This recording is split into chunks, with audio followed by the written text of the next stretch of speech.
সাকিব সাকিব শুধুই আমার, সাকিব আমার না হলে পুরো দুনিয়া বরবাদ করে দিব।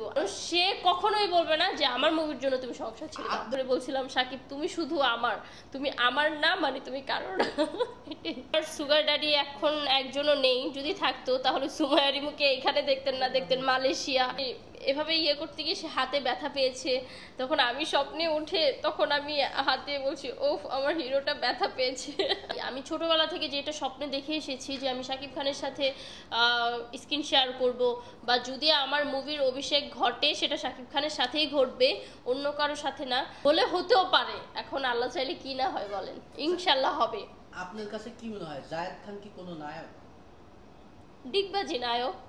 সবাই দেখি জায়েদ খানের বালিশ নিয়ে ঘুমায়। এটা কারা ঘুমায়?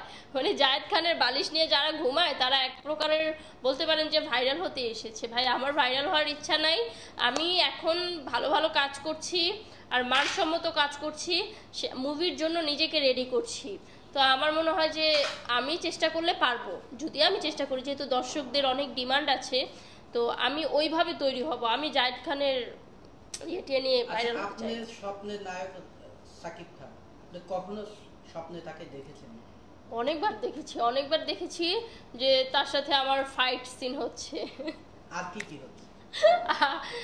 ফাইট সিন হচ্ছে, দেন সে মানে এভাবে ইয়ে করতে গিয়ে সে হাতে ব্যথা পেয়েছে, তখন আমি স্বপ্নে উঠে তখন আমি হাতে বলছি ওফ আমার হিরোটা ব্যথা পেয়েছে। হ্যাঁ একটা সিন ছিল, সেটা হচ্ছে যে তার আরেকটা নায়িকা আছে, তো সেখানে হচ্ছে জড়িয়ে ধরার একটা সিন ছিল, এতটুকুই, আর বেশি রোমান্টিক দেখি নাই কিছু। কতবার জড়িয়ে ধরেছেন স্বপ্নে একটু জানতে? সেটা একবারই, ওই যে সে একটু ব্যথা পেয়েছিল, সে আরেক নায়িকার সাথে তার মিল হবে, বাট এটা আমি সহ্য করতে পারছিলাম না, আমার খুব রাগ হচ্ছিল, জড়িয়ে ধরে বলছিলাম সাকিব তুমি শুধু আমার, তুমি আমার না মানে তুমি কারোর। আমি আমার সাবিলা নূরের কাছে কোনো আশা প্রত্যাশা নেই, কারণ আমি তার সিনেমা কখনো দেখিনি, নাটক ছাড়া আমার কখনোই কিছু দেখা হয়নি। যদি একটু নাটক মনে হবে যখন সিনেমা দেখতে যাব, কারণ একটা জিনিস দেখবেন কি, যে নাটকের আর্টিস্টদের নাটকেই মানায়, নাটকের আর্টিস্টরা হচ্ছে সিনেমায় ভালো কিছু কখনোই করতে পারে না, যার কারণে আমি নিজেই এখন নাটকে ইন করছি না। কারণ আমি যদি যাই ডিরেক্ট, আমি মিউজিক ভিডিও থেকে আমি সিনেমায় যাব, আমি যদি মুভিটা দেখি সেটা শাকিব খানের জন্যই দেখবো। না না না, নায়িকা হিসেবে সে কখনোই পারফেক্ট না, কারণ নায়িকা হতে হলে নায়িকার মতোই হতে হবে। নায়িকা কারা? নায়িকা হচ্ছে কেয়া পায়েল, তানজিন তিশা, তারপর আরও কিছু কিছু নায়িকা আছে, এরা হচ্ছে জাত অভিনেত্রী, বুঝেন, তারা হচ্ছে এইগুলা। বাট সাবিলা নূরকে না, আমি জানি না খারাপ লাগবে কিনা, বাট ওকে না নাটকেই মানায় না, সিনেমাতে কিভাবে মানাবে আল্লাহই জানে। এই যে মারিয়া মিম বলেছে সে নায়িকাই না, তাকে নায়িকাই মনে হয় না, আপনি এই বিষয়ে একমত? ভাই সে যেহেতু ভালো ভালো কাজ করছে, আর তাকে যেহেতু এত বড় একটা সিনেমায় কাস্ট করা হয়েছে, তাহলে সে অবভিয়াসলি নায়িকা, কিন্তু তাকে সিনেমায় কেমন লাগবে সেটা আমি গ্যারান্টি দিয়ে বলতে পারবো না। তাণ্ডব কি এবার ঈদ কাঁপাতে পারবে? শাকিব খান কি এবার ঈদ কাঁপাতে পারবে কিনা সুমাইয়া রিমু কি মনে করে? অবভিয়াসলি সেটা শাকিব খানই কাঁপাতে পারবে, আর যেহেতু শাকিব খানও আছে এখানে, কিন্তু সাবিলা নূর যে একা আছে তা না, এখানে কিন্তু জয়া আহসান আপু আছে, তো দুইজন মিলে আমার মনে হয় যে ভালো করবে। এটা আগে আমিই দিয়েছি যে সাকিব শুধুই আমার, সাকিব আমার না হলে পুরো দুনিয়া বরবাদ করে দিব। আমার দেখা দেখি সবাই পোস্টারের পিছনে লাগাইয়া, আমার দেখা দেখি সবাই এই ভাইরাল ডায়লগটা দিয়েছে। না অনেকেই এই ডায়লগ দিয়েছে, আমি প্রথম দিয়েছি, কারণ আমি প্রথম যখন মুভিটা দেখতে যাই তখন কেউ এই ডায়লগটা দেয়নি, আমি দিয়েছি, আমার দেখা দেখি সবাই দিয়েছে। আচ্ছা, স্বপ্নে সবচেয়ে বেশি কাকে বেশি মিস করছেন শাকিব খান ছাড়া? শাকিব খান ছাড়া আমি আর কাউকে দেখিনি। আপনার নিজের হাজবেন্ডকে কি মিস করেছেন? এটা তো ভাই ঘরের জিনিস, এটা তো মিস করারই জিনিস, এটা তো আর বলতে হবে না। কখনো কি হাজবেন্ডকে নিয়ে স্বপ্ন দেখা হয়েছে? ওটা দেখেছি। তা আমি দুইটা জিনিস একটু ইয়া করবো, অনেকেই দেখি বলে যে আমি আমার হাজবেন্ডকে ছেড়ে দিব শাকিব খানের জন্য। না না না না, এরকম কিছু কখনোই বলতে পারবো না। এরকম কিছু, কারণ হাজবেন্ডের জায়গায়, ক্রাশ হচ্ছে আমার ক্রাশের জায়গায়, ওইটা বলতে পারবো না আমি কখনো। যদি শাকিব খানের যদি এরকম কোনো সুযোগ আছে যে মুভি করতে সুযোগ দেওয়া হয়েছে, কিন্তু আপনার হাজবেন্ডকে ছাড়তে হবে, কি করবে? এটা আমার মনে হয় সে কখনোই বলবে না, আর যদি কখনো বলে তাহলে আমি ভেবে দেখবো, ভেবে আপনাদেরকে জানাবো।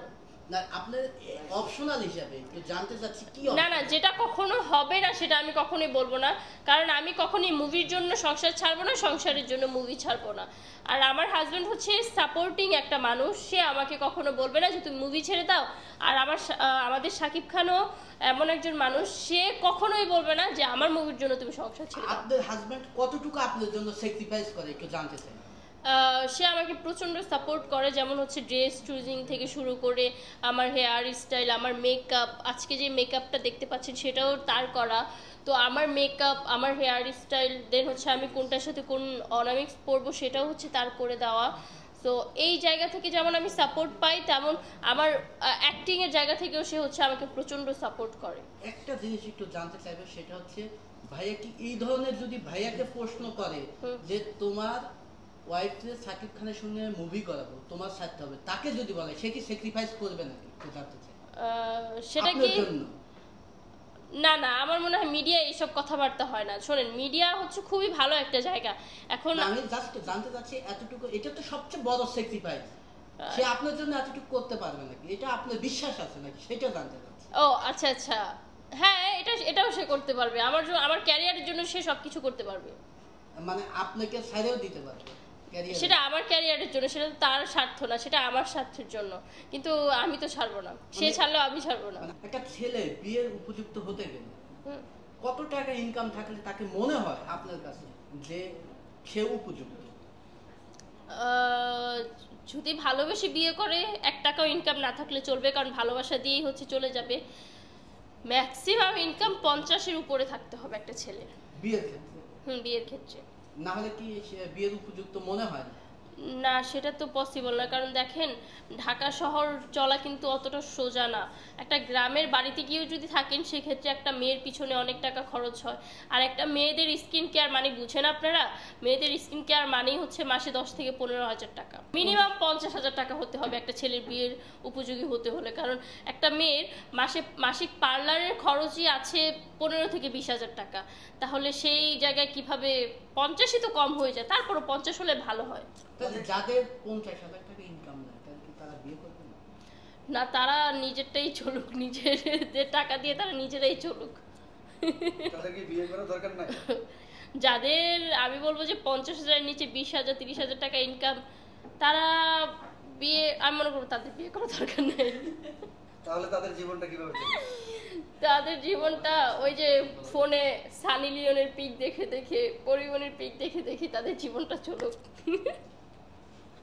সুমাইয়া রিমুর জামার যখন 1 টাকাও ইনকাম ছিল না, সুমাইয়া রিমু তখন পাশে ছিল। এখনও সে বলে যে তুমি দরকার হয় ঘরে বসে থাকো, কারণ আমার কাছে না ভাল লাগে। সে যদি ঘরের ভিতরে বসে থাকে আমার অনেক ভাল লাগে, সারাক্ষণ তাকে 2 চোখে দেখি। বাট কাজ করতে যখন যায় তখনই ঘরটা ফাঁকা ফাঁকা লাগে, আমার খুব খারাপ লাগে। তো আমার হাজব্যান্ডের যে আহামরি ইনকাম ওইটা কিন্তু না, ওই 50 থেকে 60,000 টাকা, আর আমি মাসে আর্ন করি 50 থেকে 60,000 টাকা। তো এই দুজনের ইনকাম দিয়ে আমাদের আলহামদুলিল্লাহ হয়ে যায়। সুমাইয়া রিমুর সুগার ড্যাডি কয়জন আছে? ছি, আমার সুগার ড্যাডি এখন একজনও নেই। যদি থাকতো তাহলে সুমাইয়া রিমুকে এখানে দেখতেন না, দেখতেন মালয়েশিয়া, থাইল্যান্ড, একদম বাইরে দেখতেন। সুমাইয়া রিমু এখানে বসে থাকতো না। অবভিয়াসলি আমার সুগার ড্যাডি নেই, আমার ভাল লাগে না। আচ্ছা, যদি সুগার ড্যাডি থাকতো সুমাইয়া রিমুর, তাহলে তার কি কি থাকতে হতো? BMW কার, তারপর হচ্ছে তার বসুন্ধরায় 3-4টা ফ্ল্যাট থাকবে, তারপর হচ্ছে উত্তরায় 2-3টা ফ্ল্যাট থাকবে, আর এমনিতে স্বর্ণের গোল্ডের শোরুম থাকবে। আমি যখনই যাব আমাকে গোল্ড কিনে কিনে দিবে যে নাও জান, এটা তোমাকে গিফট করলাম। আচ্ছা, সানি লিওন যা করবে রিমু কি তা করতে পারবে? না, সব করতে পারবো না, বাট মিউজিক ভিডিও যেভাবে করে আমি সেভাবে করতে পারবো। ভাই, আমার নিজের সুগার ড্যাডি নাই, তো তাই আমি নিজেও জানি না যে সুগার ড্যাডি দেখতে কেমন। তবে আমার কাছে মনে হয় যে আমার থেকে 4-5 বছরের বড় হোক, আমার থেকে 20-30 বছরেরও বড় হলে কোনো সমস্যা নেই। আমি যেই গিফটগুলো চাই সেগুলো নিয়ে যদি আমার সামনে হাজির হতে পারে, তাহলে বলবো ইটস ওকে, একটা ভেবে দেখবো তখন।